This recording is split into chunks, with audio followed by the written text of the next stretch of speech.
IELTS Listening, Pretest version NP113. You will hear a number of different recordings, and you will have to answer questions on what you hear. There will be time for you to read the instructions and questions, and you will have a chance to check your work. All the recordings will be played once only. The test is in 4 parts. Write all your answers in the listening question booklet. At the end of the test, you will be given 10 minutes to transfer your answers to an answer sheet. Now turn to Part 1 on page 2 of your question booklet.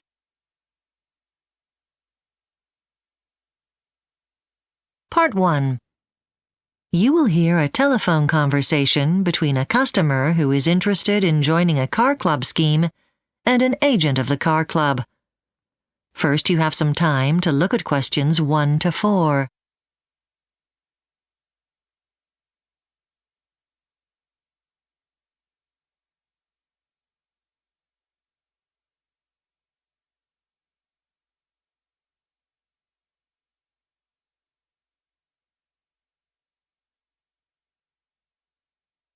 Now listen carefully and answer questions 1 to 4. Good morning, Citywise Car Club. Lorna speaking. How can I help you? Good morning. I was wondering if I could get some more information about joining your car club. How does the scheme work exactly? Of course. Well, the main thing is that each member of the car club has access to our fleet of cars whenever they need one. So once you've joined, you just go along and pick one up at a convenient location and drop it off when you're done. This means you no longer need to own your own car. I've had a look at your website and it says you have cars in locations all over the UK, but I'd like to know which would be the closest to me. Certainly. If I can have your postcode, I can tell you that. I'm in London, so that's NW5 2JX. OK. So the closest location would be 3 streets away on Islip Street. Sorry, could you spell that, please? Certainly. That's I-S-L-I-P, Islip Street. It's not far from where you live. It's less than a mile away. OK, I know where you mean. It's not far from the school where I work. And how easy is it to pick up a car? Well, once you have your membership card, you just go along to the nearest location and find a car there. Then you simply place your membership card over the card reader on the windscreen in order to unlock the car. So then you can just get in. Then isn't there a computer inside the car or something? Yes, you enter a number on that, and it releases the immobilization, which means the engine will start. Right. So how do I book a car? The easiest way is online on our website. What about by phone? You can do it that way, but you will need to pay a small surcharge to use this facility. Before you hear the rest of the conversation, you have some time to look at questions 5 to 10.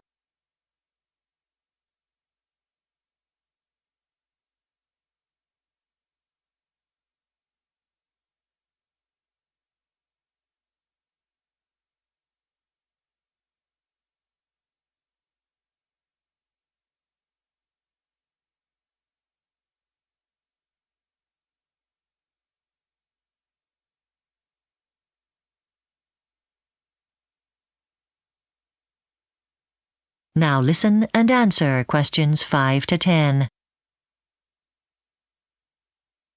OK, now what about the cost? How much can I expect to pay per hour? I've seen various prices advertised, and I'm a little confused. Well, it depends on the size of the car, among other things, which I'll come to in a minute, but prices start at £3.96 an hour. Really? As little as that? No matter what vehicle I choose? No, sir. The larger cars cost up to £5.96. Right. So how does using this scheme mean I save thousands of pounds a year, like you say on your website? Well, it means you don't need to own your own car.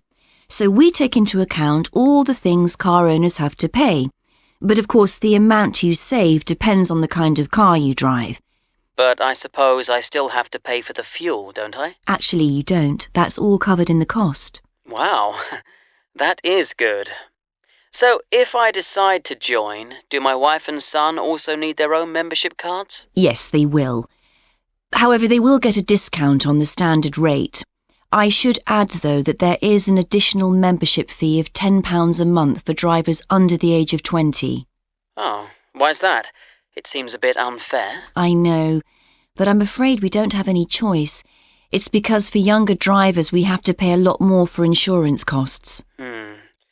Is there any other way of saving money? Well, we have a frequent users card, which costs an additional £12.50 per month, but it entitles you to 20% off the hourly rates. This means you save more money the more you use the car. Okay. Now, what else do I need to know? What about pets? Can we take them in the car? I'm afraid not. There's all sorts of problems with allergies and things. Okay, that's good to know at least. And lastly, we have good green credentials. Taking public transport more and only using a car when you really need one is better for the environment. And that's always a good thing in my wife's eyes.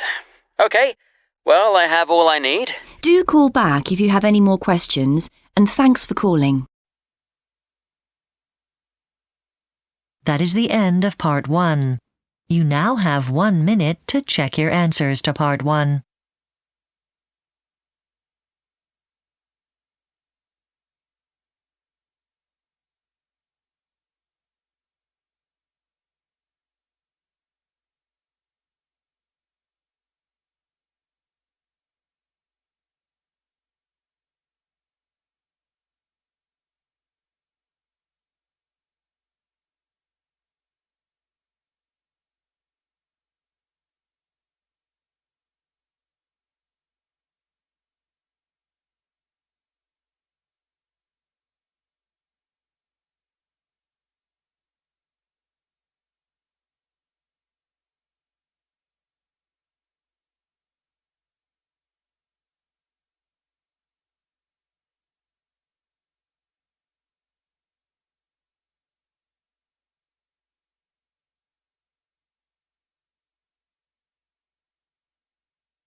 Part 2.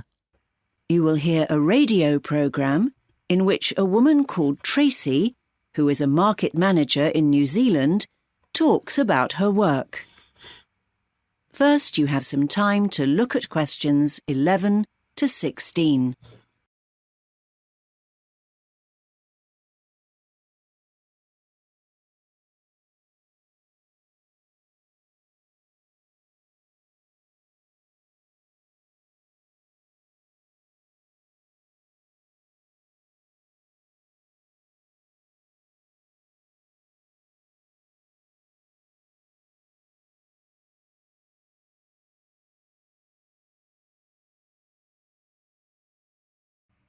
Now listen carefully and answer questions 11 to 16.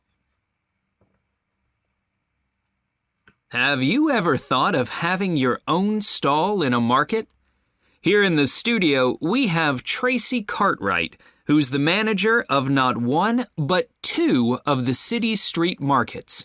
Tracy, what got you interested in markets? Well, I've always liked them.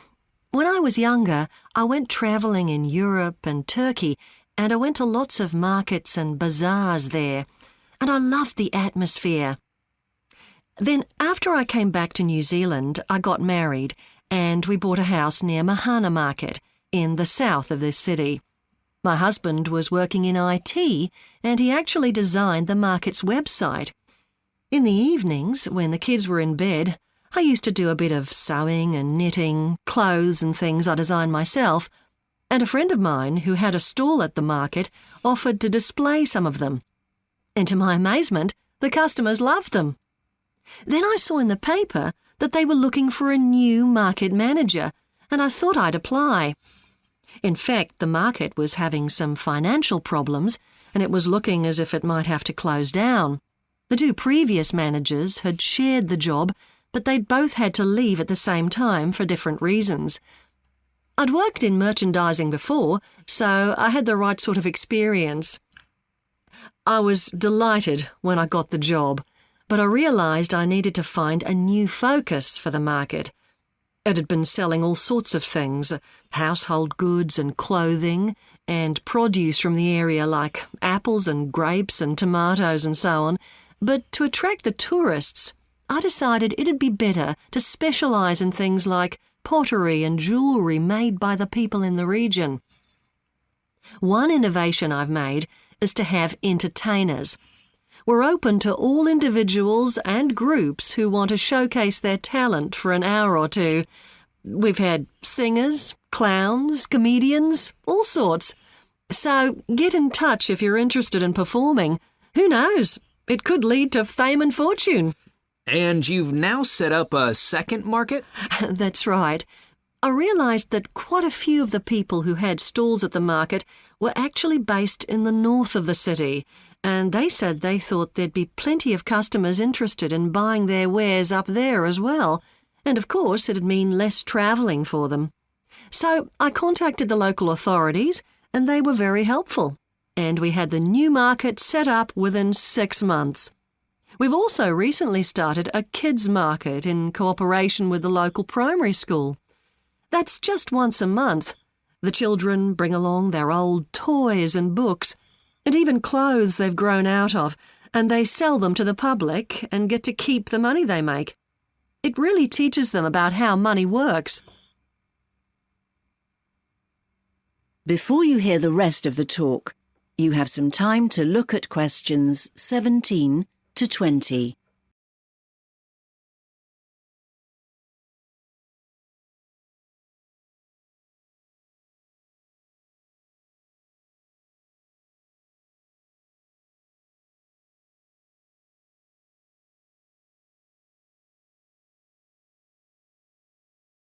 Now listen and answer questions 17 to 20. All the same, being a market manager can be a tough job.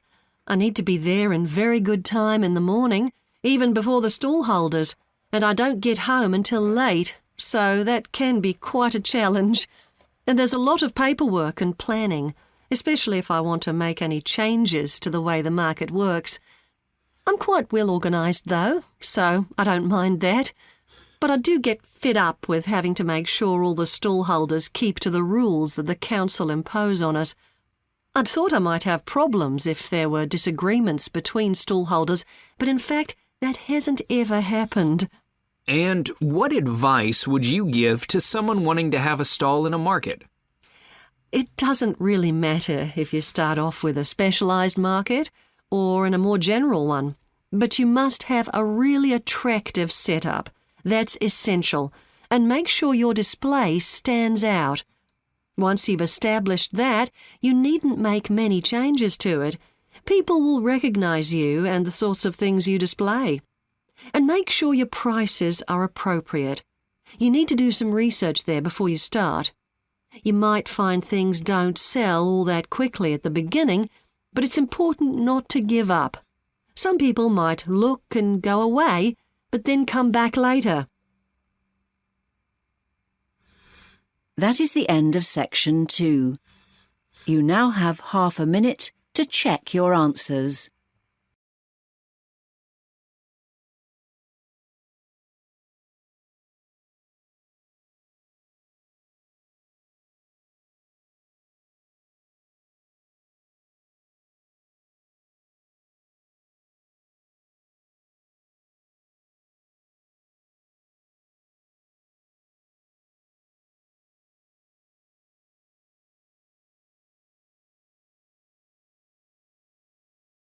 Now turn to section 3.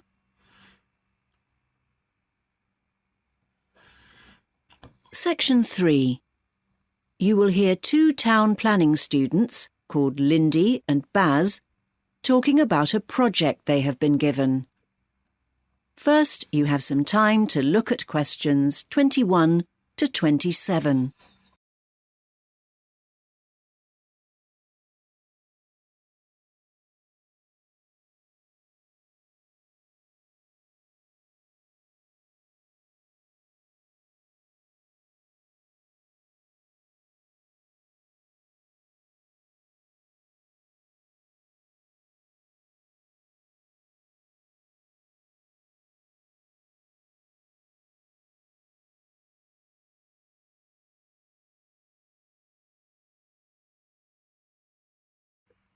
Now listen carefully and answer questions 21 to 27. Baz, about this project we've been set. Yeah, so let me make sure I fully understand it, Lindy. An industrialist who lived in the town has just died, and he's left his large house to the city council. The council intends to convert the ground floor into a community centre. That's all true, isn't it? Right. It's the big house at the end of Blackthorn Avenue. OK. And for our project, we have to imagine we're responsible for turning it into a community centre and write a detailed report. Is that right? That's right. First, we have to decide what facilities we want and where they should go. Here's a floor plan of the house. Right. Now, I think it's really important to have a coffee lounge. Do you agree? Definitely. What about having it in the corner room beside the existing kitchen? It's the obvious place. But the front door opens into quite a big space, and it would be nice and welcoming if people are there drinking coffee and chatting rather than walking into a large empty space. I see what you mean. OK, I agree. I think it needs a technology room where people can access laptops or tablets and maybe get training too. Good idea. How about the room next to the kitchen in the east wing? I'm not sure. It might be noisy or even have steam from the kitchen, which wouldn't be good. Let's put it in the west wing, the room you go into just after the bend in the corridor. OK. What do you think about having a music room where people can download music and listen through headphones? Yes. It'd be nice to be able to sit and listen and look out onto the courtyard and garden. How about putting it at the far end of the west wing? There are quite large windows there and a door into the garden. Right. And maybe a TV room too? Maybe the first room to the right when you go in through the front door. Shouldn't it be one of the larger rooms? I don't really think so. It could be quite cosy, and people who want to watch different channels could use a computer or a tablet. OK, near the entrance then. What do you think about having a reading room with newspapers and magazines? Uh-huh. Let's put that in the east wing next to the existing kitchen. People can look across the corridor into the courtyard. But if the kitchen's going to be renovated, that room could become a canteen. It's quite big. No, let's have the reading room at the far end of the east wing with a view of the garden. Right. What do you think about having a meeting room? Essential, I'd say. I think that room that sticks out into the courtyard opposite the front door would be rather nice for meetings. Yes. It's got a door out into the courtyard and light coming in on 3 sides. Then the community centre will need a manager who'll need an office. Where shall we put that? Maybe the large room in the corner to the left? I think it'd be better to have it nearer the front door, so the manager can keep an eye on people going in and out. I see what you mean. OK, so the room on the left of the entrance area as you go in. Yes, that'd be best. Anything else? I can't think of anything for the moment, but we can always come back to this later. Before you hear the rest of the discussion, you have some time to look at questions 28 to 30.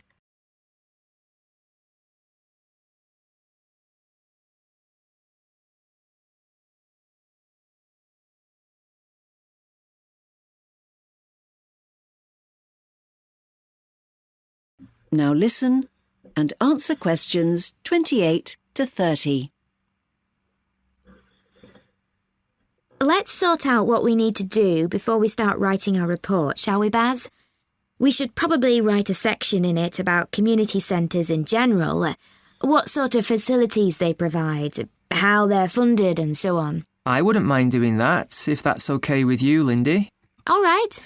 And we need to look into the planning regulations to see how to get permission for changing the way the building's used. From residential to a community centre, you mean? Yes.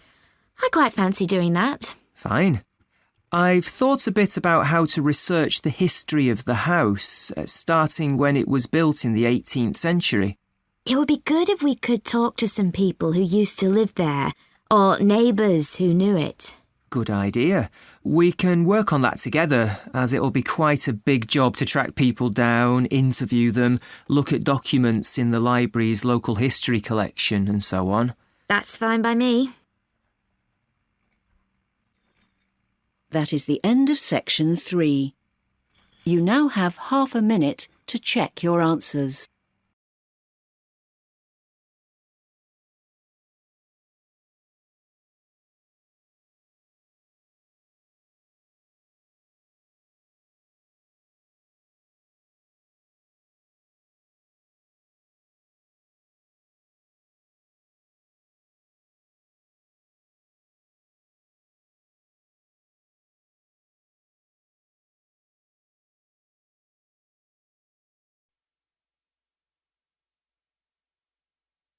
Part 4. You will hear part of a presentation given by a science student about how ordinary members of the public can assist in scientific research. First, you have some time to look at questions 31 to 40.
Hello everyone.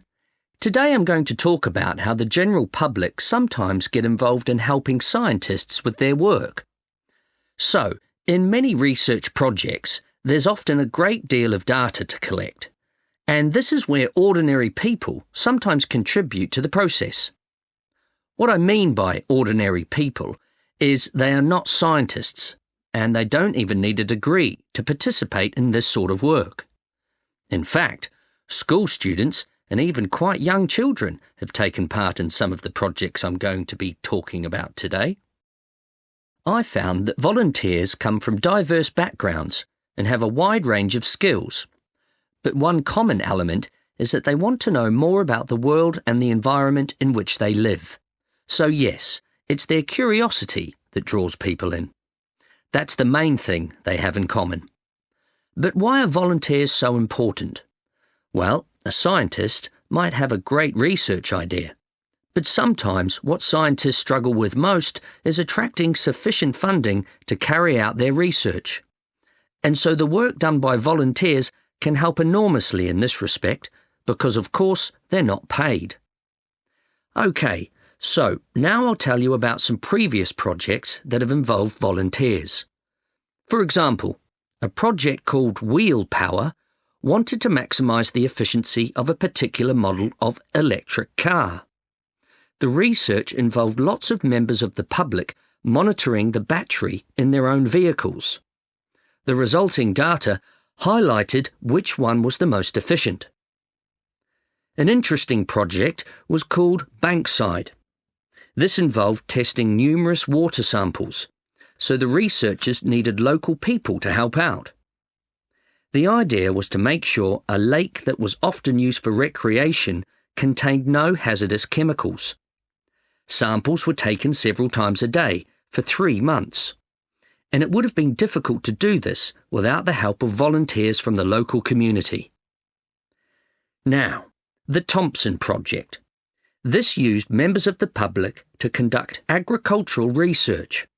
The goal was to study the damp soil where local people regularly gathered a type of edible plant. Scientists wanted to know why levels of bacteria were so high in these places.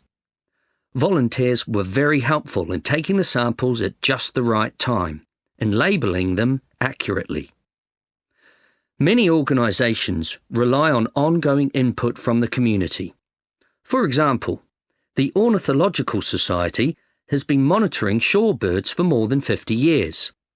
Thanks to the help they received from volunteers in keeping track of bird life, the Society was able to publish a comprehensive book containing new information about bird numbers, migration patterns, and so on.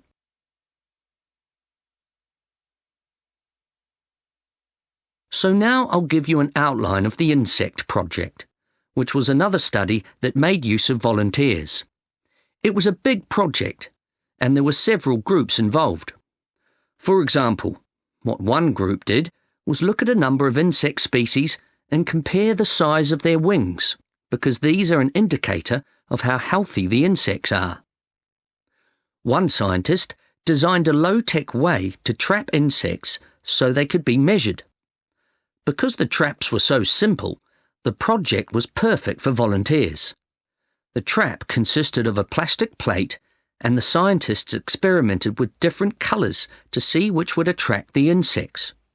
Red plates didn't seem to work, and nor did blue, but when yellow ones were used, the insects were attracted to them. This may be because it is the colour most closely associated with pollen. So how did the plates trap the insects? Well, some lukewarm water was put into each plate, but when the insects landed in this, they were still able to escape. So then a drop of soap was put in to create a slightly sticky mixture. And this prevented the insects from escaping once they had landed, but didn't do them any harm. Now then, that brings us on to Newton Park. This is a protected park where ordinary people play an active role in research projects, and where they have also made some significant discoveries. For example, recently a member of the public was hiking in the park when she saw a mushroom she didn't recognise. She contacted some experts, and it turned out to be a species that hadn't been seen for decades. I should mention that in Newton Park, even families with young children have got involved in research. One example would be a project where scientists were analysing the dead leaves in a particular area to learn more about this habitat. The children were given the job of hunting for snails on the forest floor. They loved getting involved. There is also a lot of bird life in Newton Park, and scientists are able to keep track of adult birds because they have bands around their legs. In the nesting season, once the eggs had hatched, volunteers went around all the nests to record how many chicks were there. The work required a good level of physical fitness, because some of the nests were... That is the end of Part 4. You now have 1 minute to check your answers to Part 4.